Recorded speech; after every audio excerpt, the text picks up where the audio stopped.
우주에서 가장 놀라운 것이 우리 머릿속에 들어 있습니다. 우리의 두 귀 사이에 있는 무게 약 1.5kg의 물컹거리는 뇌는 거대한 우주만큼 경이롭고 복잡하며 아직 완전히 탐험하지 못한 미지의 세계입니다. 뇌는 약 80%가 물이고 나머지는 지방과 단백질입니다. 이런 평범한 물질 세 가지가 생각과 기억, 감각과 감정 같은 온갖 일들을 한다는 게 놀랍습니다. 네, 오늘은 이 놀라운 뇌의 가장 깊숙한 곳까지 들어가 뇌를 구성하는 기본 단위인 뉴런을 한번 알아보겠습니다. 이 작은 신경세포가 하는 일을 이해할 수 있다면 나의 생각과 기억, 감각과 감정이 어떻게 생겨나는지도 더 잘 이해할 수 있으리라 생각합니다. 그러면 아주 간략한 버전의 뇌과학 입문을 시작해 보겠습니다. 신경세포라고도 불리는 뉴런은 그 이름처럼 생김새부터 좀 신경질적으로 생겼습니다. 작고 둥글둥글한 일반 세포와 달리 크고 비대칭적이며 수많은 돌기가 나 있습니다. 우리 뇌에는 이런 뉴런이 1000억 개가량 있다고 알려져 있습니다. 1000억 개의 뉴런이 하는 일은 서로 쉴 새 없이 이야기하는 것, 좀 더 구체적으로는 쉴 새 없이 흥분시키는 것입니다. 뉴런은 양쪽 끝에 나 있는 돌기들을 통해 흥분 신호를 주고받습니다. 가지 돌기는 입력을 담당하고 축삭 돌기는 출력을 담당합니다.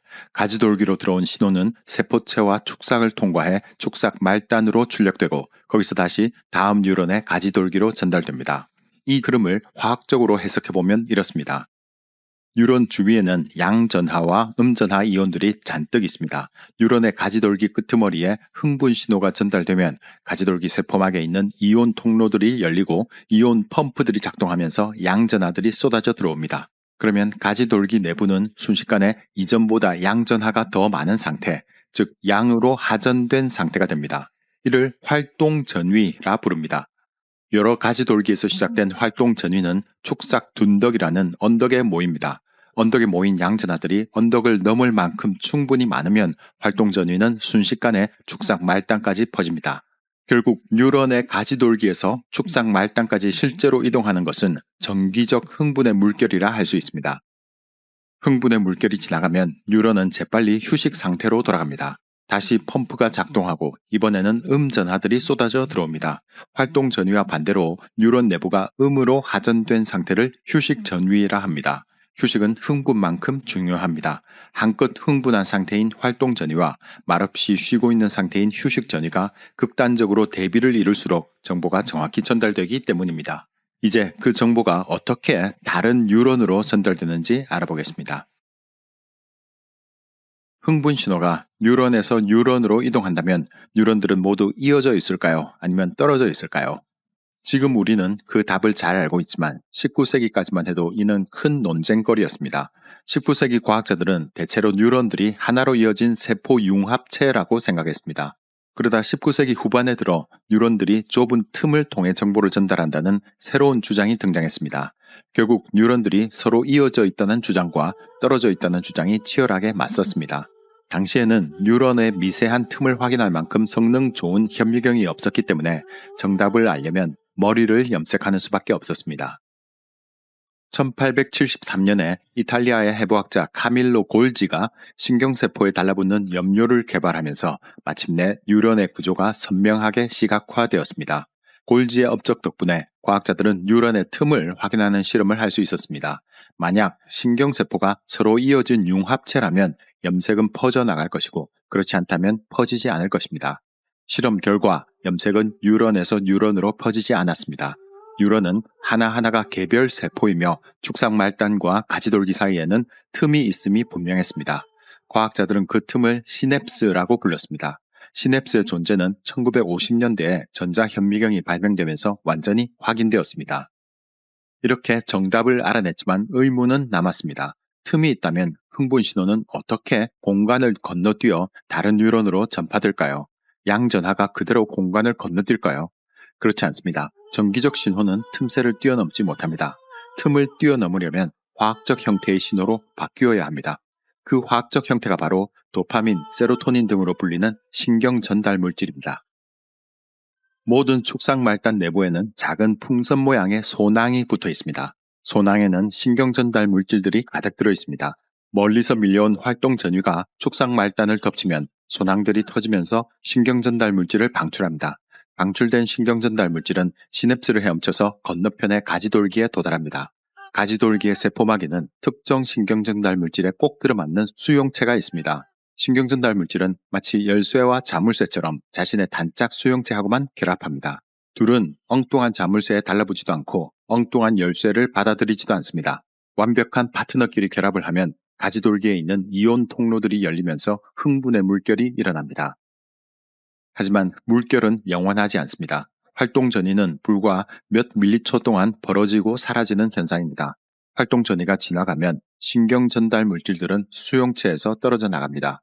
뉴런은 쓸모가 없어진 신경 전달 물질들을 곧바로 처리합니다. 처리 방법은 두 가지입니다. 첫째, 환경을 생각하는 뉴런이라면 신경 전달 물질을 재활용합니다. 축삭 말단 세포막에 있는 펌프가 신경전달 물질들을 재흡수해서 다시 소낭에 집어넣고 계속 써먹습니다. 두 번째 처리 방법은 방류입니다. 시냅스에 있는 효소가 신경전달 물질을 분해한 뒤 그 찌꺼기를 바다로 흘려보냅니다. 한때 우리의 행동과 감정과 생각을 담당했던 신경전달 물질들이 조각조각 부서져 세포 밖으로, 뇌척수액으로, 혈류로, 마지막으로 방광으로 흘러갑니다. 신경전달 물질을 처리하는 것은 대단히 중요합니다. 만약 세로토닌이라는 신경전달 물질이 그 흐름이 약해져 흥분이 전달되는 정도가 떨어진다면 어떻게 해야 할까요? 일단 세로토닌의 방출량을 늘리거나 수용체의 개수를 늘리는 방법이 있을 겁니다. 둘 다 활동 전이가 일어날 확률을 높이는 방법입니다. 하지만 전혀 다른 방법도 있습니다. 재흡수 펌프의 활동을 억제하면 됩니다. 재흡수 길이 막히면 신경전달 물질은 시냅스에 더 오래 머물면서 수용체와 반복해서 결합합니다. 이는 결과적으로 신호를 증폭시키는 효과를 낳습니다. 아니면 분해 효소의 활동을 억제해도 비슷한 결과가 만들어집니다. 신경전달 물질들이 덜 분해되면 시냅스에 더 오래 머물게 되어 마찬가지로 신호 증폭의 효과가 나옵니다. 결국 인간의 행동과 사고 그리고 개인차는 신경전달 물질의 생성량과 방출량, 수용체나 제흡수 펌프 그리고 분해 효소의 양에 달려 있습니다. 만약 우리에게 영혼이란 게 존재한다면 신경전달 물질의 오작동 유무와 상관없이 우리는 고유의 정신세계를 유지할 수 있을 겁니다. 하지만 아직까지 그런 사례가 보고된 적은 없습니다. 우리가 아는 한 신경전달 물질에 달이 나면 정신세계도 달이 납니다. 과학자들은 지금까지 수십 가지의 신경전달 물질을 확인했습니다. 신경전달 물질마다 방출량, 지속시간이 제각각이고 심지어 전하값이 다른 경우도 있습니다. 그래서 도파민, 세로토닌, 글루타메이트처럼 흥분 효과가 큰 흥분성 신경전달 물질이 있는 반면 가바처럼 활동 전이를 억제하는 억제성 신경전달 물질도 있습니다. 덕분에 우리 뇌 속의 정보 흐름은 훨씬 복잡해질 수 있습니다. 언덕에 모인 신호를 취합해보니 흥분성 신호뿐 아니라 억제성 신호도 섞여 있는 것입니다. 우리 뇌는 영리하게도 이런 복잡성을 역이용해서 신경회로를 구성하기도 합니다. 뉴런들로 구성된 신경회로가 어떻게 만들어지고 어떻게 작동하는지 몇 가지 사례를 알아보겠습니다. 편의상 뉴런들을 간단히 표시해 보겠습니다. 세포체와 가지돌기들은 동그라미 안에 집어넣고 긴 축삭 끝에 축삭 말단들이 있습니다. 뉴런 A는 모든 축삭 말단을 뉴런 B에 투사하고 플러스 부호로 표시된 흥분성 신경전달 물질을 방출합니다. 다시 말해 뉴런 A가 뉴런 B를 자극합니다. 뉴런 A는 수많은 축삭 말단 중 일부를 뻗어서 뉴런 C도 자극합니다. 그리고 뉴런 C는 다시 뉴런 A를 자극합니다. 뉴런들은 보통 복수로 연결되어 있기 때문에 여기까지는 별다를 게 없습니다. 그런데 뉴런 C가 뉴런 A에게 방출하는 신경전달 물질이 흥분성이 아니라 억제성 신경전달 물질이네요. 덕분에 뉴런 A와 뉴런 C 사이에 일종의 피드백 고리가 형성되었습니다. 이제 무슨 일이 벌어지는지 보겠습니다. 뉴런 A는 활동 전이가 끝나면 곧바로 펌프를 돌려서 휴식 전이에 들어가야 합니다. 펌프 작동에는 에너지가 필요하죠. 그런데 뉴런 C가 억제성 신호를 쏘아준 덕분에 힘들이지 않고도 음전하들이 꽉 들어찼습니다. 뉴런 C가 뉴런 A의 휴식 전위 일을 대신 해준 셈입니다. 더 좋은 점은 신호의 대비가 더 선명해졌다는 것입니다. 앞에서 보았듯이 신경계는 대비가 중요합니다. 활동 전위와 휴식 전위 대비가 선명할수록 정보 전달력이 높아지기 때문입니다. 뉴런 C는 뉴런 A한테 흥분 신호를 받을 때에만 정확히 억제 신호를 쏘아줍니다. 따라서 더없이 정확한 타이밍으로 뉴런 A의 흥분 신호를 졸졸 따라다니면서 신호의 뒷잡음을 잘라줍니다. 이 기막힌 피드백 타이밍 덕분에 신호의 대비가 뚜렷해집니다. 뉴런 A는 축성 말단 1만 개 중에서 몇 개를 뉴런 B 대신 뉴런 C로 보내는가에 따라 이 피드백 신호의 강도를 조절할 수 있습니다. 물론 이런 회로들은 오랜 시간 동안 수없이 많은 조합을 실험한 끝에 얻어진 것입니다. 이 외에도 뉴런은 다양한 방식으로 신호의 선명도를 달성합니다. 예를 들어 뉴런 C가 이번에는 뉴런 B에게 억제성 신호를 보내 뉴런 B의 신호 선명도를 높이는 회로를 만들 수도 있습니다.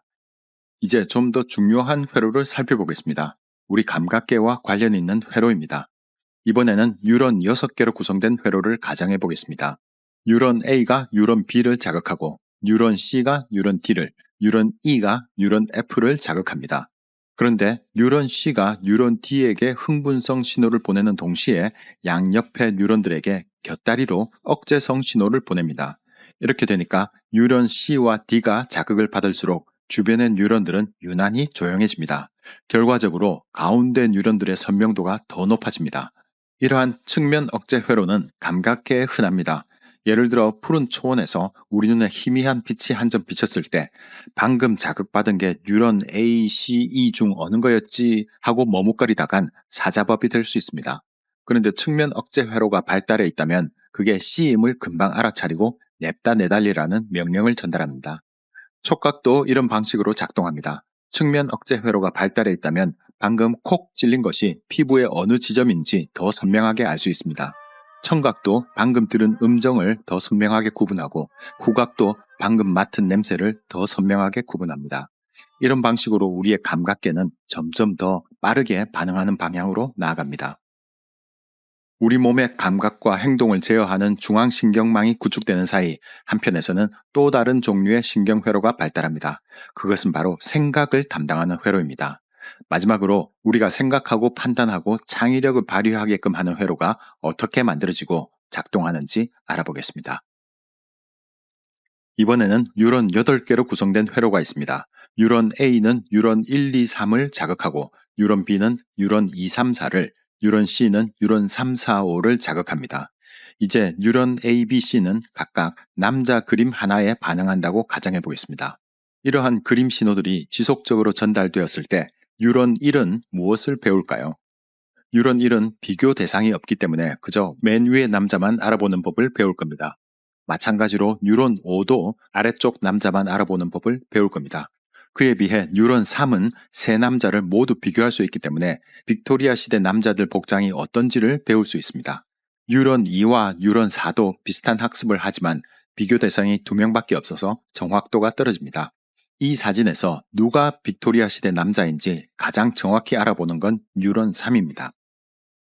또한 생각하는 뉴런들은 여러 회로에 중복으로 소속되어 있습니다. 그래서 소속된 신경회로에서 각자 다른 역할과 다른 영향력을 발휘합니다. 빅토리아 시대의 복장을 알아보는 회로에서는 뉴런 3이 중심적 역할을 하지만 남자와 여자를 구분하는 회로에서는 뉴런 1이 중심이고 뉴런 3은 지엽적인 역할을 하는 식입니다. 우리의 생각을 담당하는 신경망은 이런 복잡한 회로들을 대규모로 키운 것과 비슷합니다. 이러한 중복 회로 구조는 어떤 결과를 만들까요? 조금 더 섬세한 비교 능력, 바로 연합, 비유, 우화, 상징 등을 다루는 능력입니다. 붉은 노을의 색과 와인의 색을 연합하여 생각하는 능력, 토메이토와 포테이토의 발음 방식이 비슷하다는 걸 아는 능력, 메롱하고 내민 혀를 보고 롤링스톤스의 노래를 떠올리는 능력, 특정 색깔과 무늬가 국가나 이데올로기를 상징한다는 걸 아는 능력, 모두 복잡한 중복 회로에서 비롯된 것입니다. 중복 회로가 미친 듯이 구축되다 보면 가끔 뜻밖의 회로가 생겨나기도 합니다. 예를 들어 대부분의 사람들은 얼굴이라는 개념을 대충 이런 그림과 연결해서 생각합니다. 어느 날 중복신경망이 남들보다 더 복잡하고 특이한 사람이 등장합니다. 그 사람은 다른 사람들과 달리 피카소의 그림을 보고도 얼굴을 떠올릴 수 있습니다. 둥글고 대칭적인 모양뿐만 아니라 각지고 비대칭적인 모양도 얼굴과 연결시킨 겁니다. 이처럼 조금 더 복잡하고 특이한 회로가 만들어낸 뜻밖의 결과물을 무엇이라고 부르면 좋을까요? 바로 창의성입니다. 새로운 것을 생각해내는 특성인 창의성은 복잡한 중복신경망의 과부하가 만들어낸 일종의 별종과 같습니다. 우리는 그 별종 회로를 이용해 이야기를 지어내고 그림을 그리고 새로운 사냥법을 만들고 정착하면서 수확하는 법을 고안했습니다. 창의성 회로 덕분에 우리의 삶은 더 복잡하고 더 풍부하게 변했습니다. 여러분들이 이 영상을 시청하시는 15분 동안에도 여러분의 뇌는 수백 조 번의 활동 전이와 휴식 전이를 생성했을 겁니다. 그때마다 뉴런은 소낭의 신경 전달 물질을 다시 채우고 채운 신경 전달 물질을 방출하고 방출한 신경 전달 물질을 청소했을 겁니다. 그 사이 어떤 신경회로는 영상 일부분을 기억하고 어떤 회로는 몇몇 감정을 일으키고 어떤 회로는 창의적인 아이디어를 떠올렸을 겁니다. 5억 년 동안 한 가닥 한 가닥씩 구축되어 온 신경회로들이 한꺼번에 폭발하며 일을 한 것입니다. 여러분들의 뉴런과 신경 전달 물질들과 더없이 복잡하고 창의적인 신경회로들에 감사드리면서 뇌과학 입문을 마치겠습니다. 지금까지 북툰이었습니다. 시청해주셔서 감사합니다.